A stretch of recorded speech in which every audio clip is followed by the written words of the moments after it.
Let's talk about Rachel Zegler for a minute because, like I said, overall I liked her. I had a lot of goodwill going in. I was like, you know what? Maybe she'll pull it off. Then I saw her in the outfit, and I'm like, that's a bit too literal. But then it was really her conduct in interviews. It's like, explain to me any other job where you can get hired to do something that theoretically you've always dreamed of doing. Like, she gets to play a Disney princess. She gets to play the Disney princess, the first one.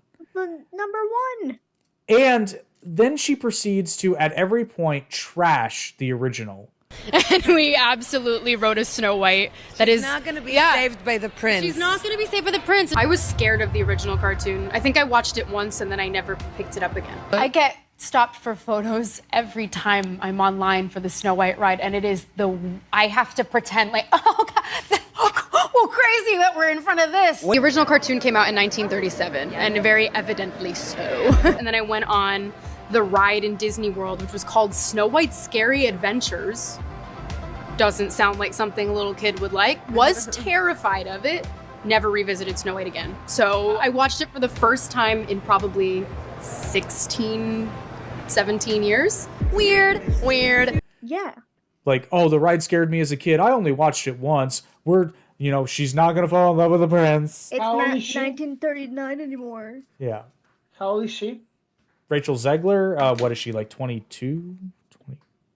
To my point, she's a leader of opinion for the consumers that they just like to talk trash about the past. Well, and that's why she got selected. But the difference is, oh wow, I was right. She is 22. Here's the difference, though. I'm not saying you shouldn't hire a 22-year-old actress for a role, but when you have someone, and even older than that, but would still be considered young, the adults in the room need to rein her in, and they never ever did. Yep. Because they were loving it. They were loving it because this, and I don't want to sound like the asshole that pretends to know everything, because I'm not. I'm just putting my point of view.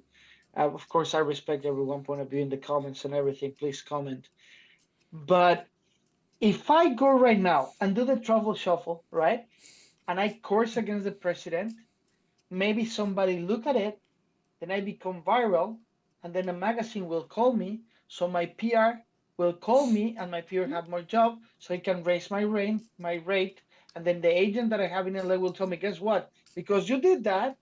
So again, when this category or genres in this time, they need to do things obscene, because the competition is so vast. Let's not forget that everyone can make a movie with their phone. Yes, you need to go to school. Yes, you need to know, right? But you can make a full movie with your phone.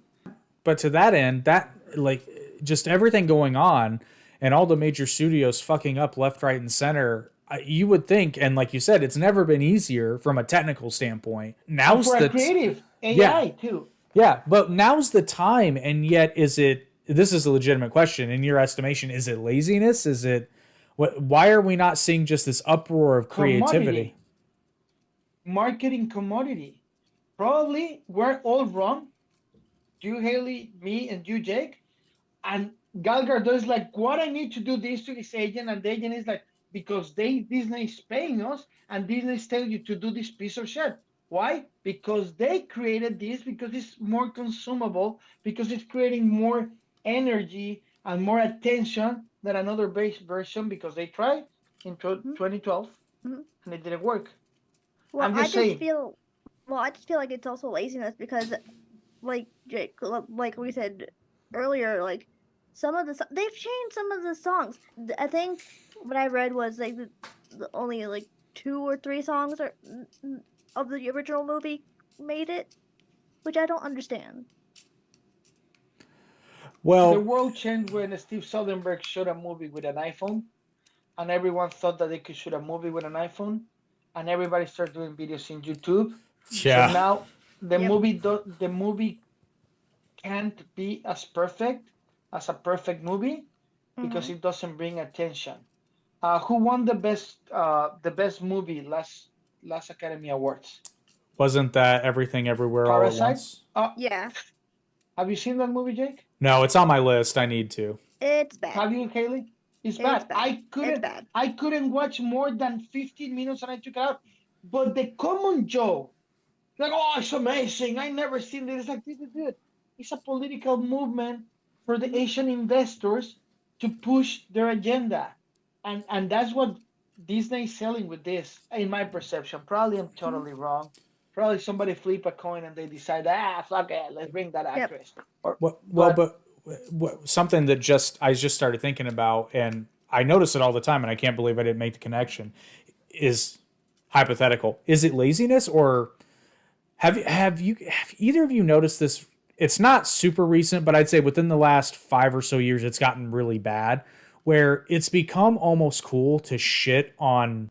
Most people shit on their jobs, but like just to shit on everything, like it's really I've noticed that. Yeah. people shitting on the job. When did this become cool? Like, when did it become cool to shit on the place that it provides your livelihood? Especially when you get into like the super professional fields like Rachel Zegler. When did it become not just cool? When did it become acceptable? Like, I can remember a time, and I'm not that old. I can remember a time where if you mouthed off about your employer or your boss or your financier or whoever, they'd just kick your ass to the curb unless you were like the top of the top of the top. And even then, there was probably still a conversation. That's what I expected because her employer is Disney. Yeah, but probably she's doing it on the orders of Disney, is what I'm trying to say. That's the only way I can fathom that she's talking like that and not fired.